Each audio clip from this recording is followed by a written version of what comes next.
আল্লাহর নবী হিজরত করিয়া যখন মক্কা থেকে মদিনায় আসলেন, হাজার হাজার মানুষ আল্লাহর পয়গম্বরের হাতে হাত দিয়ে কালিমা পড়ে পড়ে মুসলমান হওয়া শুরু করে দিল। আল্লাহর নবী মনে মনে চিন্তা করে, ইহুদিদের নেতা আউফ ইবনে মালিক আল আশজাঈ যদি আমার কাছে আসতো, আমার হাতে হাত রেখে কালিমা পড়ে মুসলমান হতো, ইসলামের বড় উপকার হতো। আল্লাহর নবী তার জন্য অপেক্ষায় আছে, কিন্তু সে আল্লাহর পয়গম্বরের কাছে আসে না। এক বছর চলে গেল, আল্লাহর নবী তার জন্য অপেক্ষায় আছে। আউফ ইবনে মালিক আল আশজাঈ একজন ইহুদিদের নেতা, কিন্তু আল্লাহর পয়গম্বরের কাছে সে আসে না। 2 বছর চলে গেল, আল্লাহর পয়গম্বর তার জন্য অপেক্ষায় আছে। আহারে এখনো পর্যন্ত সে আমার কাছে আসে না। আল্লাহর পয়গম্বর বলে, আল্লাহ, আউফ ইবনে মালিক আল আশজাঈ যদি কালিমা পড়তো, মুসলমান হইতো, আমার জন্য বড় কল্যাণকর হইতো, ইসলামের জন্য বড় সহায়ক হইতো। এমন করে করে 3 বছর চলে গেল, আসলো না। 4 বছর চলে গেল, 5 বছর চলে গেল, আউফ ইবনে মালিক আল আশজাঈ রাদিয়াল্লাহু তাআলা আসলেন না। 6 বছর চলে গেল, 6ষ্ঠ বছরে আউফ ইবনে মালিক আল আশজাঈ মনে মনে চিন্তা করে, আমরা ইহুদি, লোকটা মুসলমান, মক্কা শরীফ থেকে হিজরত করিয়া মদিনা শরীফের মধ্যে আসলো। এই লোকটা কালিমার দাওয়াত দেয়, কিন্তু কোনদিন লোকটার কাছে গেলাম না, লোকটার সাথে একটু কথা বললাম না, শুধু শুধু বিরোধিতা করি। আমি লোকটার কাছে একটু যাব, লোকটার কথা একটু শুনবো। বিবিরে বলল, বিবিরে, একজন মানুষ মুহাম্মদ তার নাম, মক্কাতুল মুকাররমা থেকে মদিনা শরীফের মধ্যে আসলো। আজকে 6 বছর চলে যায়, তার বিরুদ্ধে ইহুদিরা কত কথা বলে, একদিনও তার কাছে গেলাম না দেখবার জন্য। বিবিরে বলল, রে বিবি, আমি আজকে একটু মুহাম্মদ সাল্লাল্লাহু আলাইহি ওয়াসাল্লামকে দেখবার জন্য যাব। বিবি বলল, যাও, লোকটা নাকি বড় ভালো, আমরা শুধু শুধুই বিরোধিতা করি, যাও যাও মুহাম্মদ সাল্লাল্লাহু আলাইহি ওয়াসাল্লামকে একটু দেখে আসো। আউফ ইবনে মালিক আল আশজাঈ রাদিয়াল্লাহু তাআলা আনহু, আল্লাহর নবী রাহমাতুল লিল আলামিন, ইশারের নামাজ পড়িয়া যখন ঘরের মধ্যে ঢুকলেন, কিছুক্ষণ পরে আউফ ইবনে মালিক আল আশজাঈ রাদিয়াল্লাহু তাআলা আনহু হাঁটি হাঁটি পা পা করে আল্লাহর পয়গম্বর হুজরা শরীফের সামনে আসলেন। হঠাৎ করে আল্লাহর পয়গম্বর দরজার মধ্যে নক করলেন। আল্লাহর নবী বলে, কে আমার দরজার মধ্যে নক করেছো? আউফ ইবনে মালিক আল আশজাঈ বলে, ইয়া রাসূলুল্লাহ, আমি ইহুদিদের নেতা আউফ ইবনে মালিক আল আশজাঈ। ও মুহাম্মদ, 6 বছর হয় মক্কাতুল মুকাররমা থেকে আমাদের মদিনার মধ্যে হিজরত করে আসছো, তোমার সাথে কোনো কথা বললাম না, দেখাও করলাম না। ও মুহাম্মদ, আজকে তোমাকে একটু দেখবো, কথা বলবো। আল্লাহর পয়গম্বর বড় খুশি হইলেন। আল্লাহর পয়গম্বর মনে মনে ভাবে, আমি 6টা বছর ধরে তোমার জন্য অপেক্ষা করতেছি। আল্লাহর নবী দরজা খুলে দিল। দরজা খোলার পরে আউফ ইবনে মালিক আল আশজাঈ আল্লাহর পয়গম্বরের দিকে একটু মাত্র তাকাইলো, তাকাইয়া বলে, ওয়াল্লাহি, আল্লাহর কসম, এমন সুন্দর মানুষ কোনোদিন মিথ্যা কথা বলতে পারে না। আল্লাহু আকবার। এমন সুন্দর মানুষ কোনদিন মিথ্যা কথা বলতে পারে না। আল্লাহর পয়গম্বর বলে, রে আউফ ইবনে মালিক আল আশজাঈ, তুমি আমার কাছে কেন আসলা বলো?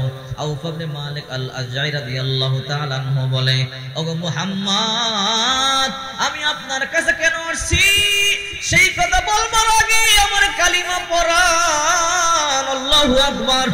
ও মুহাম্মদ, আমি কালিমা পড়তে যাই, কালিমা পড়ে মুসলমান হইতে যাই। আল্লাহ নবী রাহমাতুল লিল আলামিন কালিমা পড়াইয়া মুসলমান বানাইয়া দিলেন।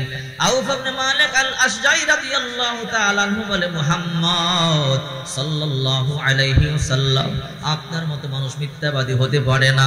আমি কালিমা পড়লাম, মুসলমান হয়ে গেলাম। বাড়িতে চলে গেল। বাড়িতে যাওয়ার পরে বলে, বিবি, আমি একটা কাজ করলাম। কি কাজ করেছো? মুহাম্মদ, লোকটাকে দেখবার জন্য গেলাম, আর যাওয়ার পরে কালিমা পড়লাম, মুসলমান হয়ে গেলাম। বিবি তখন বলল, স্বামী আমার, আপনি ভুল সিদ্ধান্ত নিতে পারেন না। আপনি যে সিদ্ধান্ত নিয়েছেন সঠিক সিদ্ধান্ত নিয়েছেন। ও স্বামী আমার, আমিও দেরি করতে চাই না, আমি কালিমা পড়ে মুসলমান হয়ে যেতে চাই। বিবিও কালিমা পড়লেন, মুসলমান হয়ে গেলেন। তাদের একমাত্র সন্তান নাম তার সালেম। ইহুদিরা সালেমকে বলল, সালেম, তোমার বাবা মুসলমান হয়ে গেল, মা মুসলমান হয়ে গেল, তুমি মুসলমান হইবা না? যত টাকা লাগে তোমাকে দিব, সম্পদ লাগে তোমাকে দিব, তুমি আমাদের নেতৃত্ব দাও। না না, তুমি মুসলমান হইবা না। সালেম বলল আগে বাড়িতে যাই, আব্বা আর আম্মার সাথে কথা বলি, দেখি তারা কি ধর্ম গ্রহণ করেছে। তাদের একমাত্র সন্তান সালেম, ইহুদিরা তাকে অনেক বুঝাইলো কালিমা পড়বা না, তোমার আব্বা আমাদের নেতা ছিল, তোমার আব্বা চলে গেল, তোমার মাও চলে গেল, এখন তোমাকে আমরা নেতা বানাবো। আউফ ইবনে মালিক আল আশজাই রাদিয়াল্লাহু তাআলা আনহুর কলিজার টুকরা সন্তান সালেম বলে, তোমরা একটু সবর করো, আমি বাড়িতে যাই, আমি আমার আব্বা আর আম্মার সাথে কথা বলি। হযরতে সালেম রাদিয়াল্লাহু তাআলা আনহু হাঁটি হাঁটি পা পা করে বাড়িতে আসলেন। আসার পরে বলে, আব্বা শুনলাম আপনারা কালিমা পড়েছেন, মুসলমান হয়ে গেছেন। মা, আপনিও কালিমা পড়েছেন, মুসলমান হয়ে গেছেন। রে বাবা, হা, মুহাম্মদের মতো এমন সত্যবাদী মানুষ এই দুনিয়ার মধ্যে নাই, মুহাম্মদের মতো সুন্দর মানুষ দুনিয়ার মধ্যে নাই। আমরা কালিমা পড়েছি, মুসলমান হয়ে গেছি। এই আমাদের সন্তান, তুমিও কালিমা পড়ো, মুসলমান হয়ে যাও।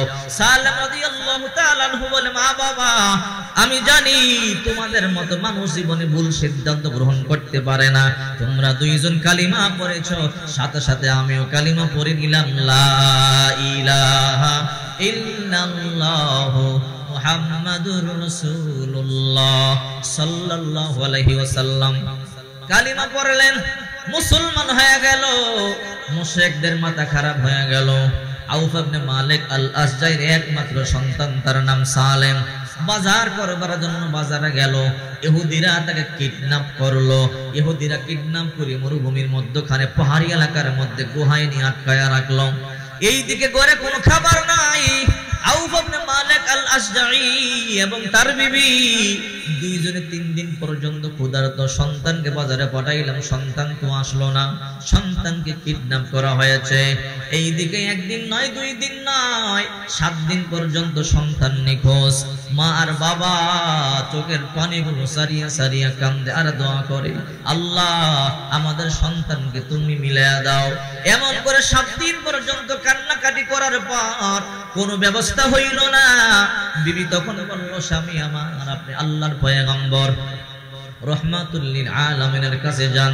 আল্লাহর নবী এমন একটা রাস্তার কথা বলে দিবে, যে রাস্তার মাধ্যমে আল্লাহ তাআলা আমাদেরকে নিরাপত্তা দিবে এবং আমাদের বিপদ থেকে উদ্ধার করবে।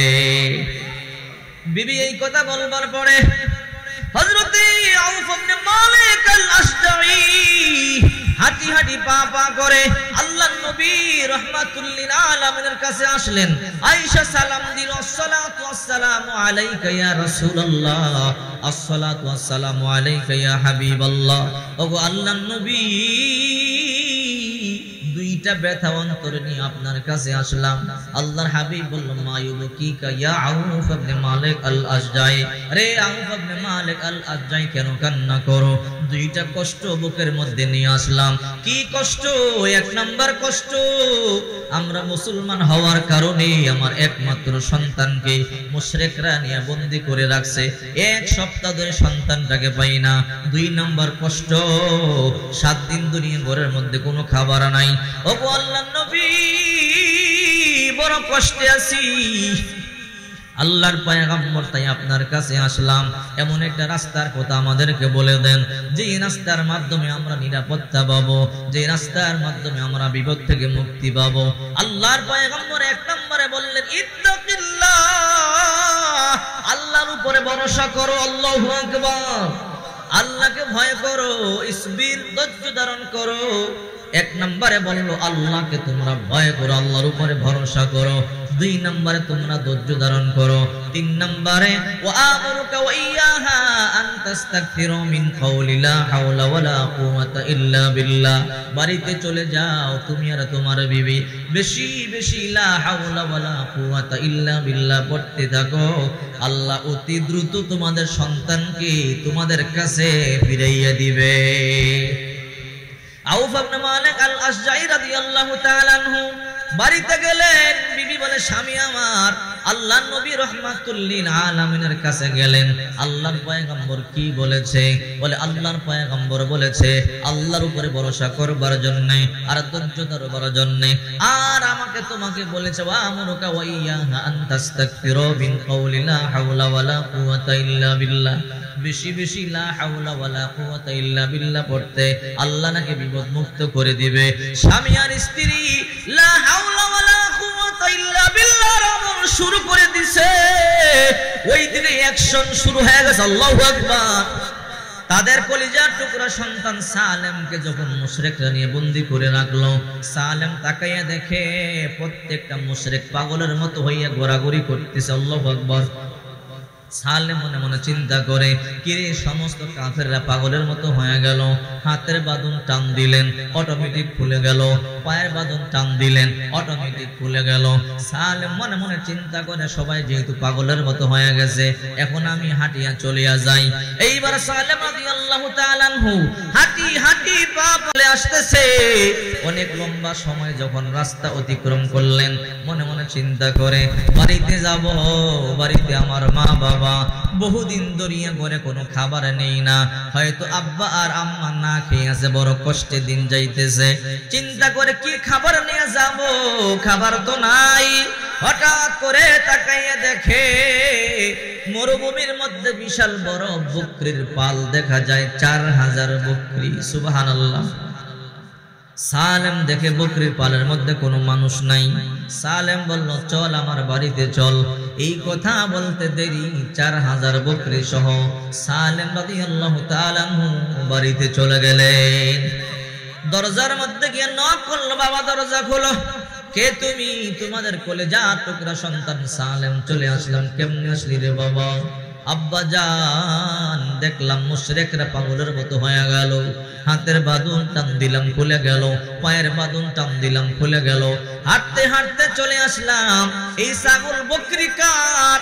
বলে এগুলো আমি। বললাম দেখলাম কোনো মালিক নাই। আমি বললাম চল আমার বাড়িতে চল। আমি বলতে দেরি সবাই আমার সাথে চলা শুরু করে দিল। এই বকরিগুলো আমাদের। এবার আউফ ইবনে মালিক আল আশজাই বলে না, এই বকরির মালিক আমরা না। এই বকরি কার না কার আমি আল্লাহর পয়গম্বরের কাছে যাব। আমি আল্লাহর পয়গম্বরকে জিজ্ঞাসা করব এই বকরির মালিক কে। হযরত আউফ ইবনে মালিক আল আশজাই রাদিয়াল্লাহু তাআলা আল্লাহর পয়গম্বরের কাছে গেলেন। গিয়ে বলে আল্লাহর পয়গম্বর আপনি যে আমলের কথা বলেছেন ওই আমল আমরা করেছি। আল্লাহ তাআলা আমাদের সন্তানকে মুক্তি দিয়েছে আর আমাদের সন্তানের সাথে 4000 বকরি চলে আসছে। আল্লাহর পয়গম্বর এই বকরিগুলো কার? আল্লাহর পয়গম্বর বলে চিন্তা করবা না, তোমাদের জন্য আল্লাহ তাআলা 4000 বকরির পাল পাঠাইয়া দিয়েছে। আল্লাহু আকবার। আল্লাহ পাক রব্বুল আলামিন আয়াত নাযিল করলেন, ওয়া মান ইয়াত্তাকিল্লাহা ইয়াজআল লাহু মাখরাজা ওয়া ইয়ারযুকুহু মিন হাইথু লা ইয়াহতাসিব। যে আল্লাহকে ভয় করে, আল্লাহর উপরে পরিপূর্ণ বিশ্বাস রাখে, আল্লাহ পাক রব্বুল আলামিন সমস্ত বিপদ থেকে হেফাজত করেন। শুধু বিপদ থেকে মুক্ত করেন না, আল্লাহ তাআলা ওয়া ইয়ারযুকুহু মিন হাইথু লা ইয়াহতাসিব, কল্পনাও করতে পারবে না ধারণাতীত জায়গা থেকে আল্লাহ রিজিকের ব্যবস্থা করে দেয়। সর্বক্ষমতার মালিক কে? তাওয়াক্কালতু আলাল্লাহ। যদি আপনি পরিপূর্ণ আল্লাহকে অভিভাবক মানেন, আল্লাহর উপরে ভরসা করেন, আল্লাহ আপনার জন্য যথেষ্ট হয়ে যাবে। ঠিক কিনা বলেন?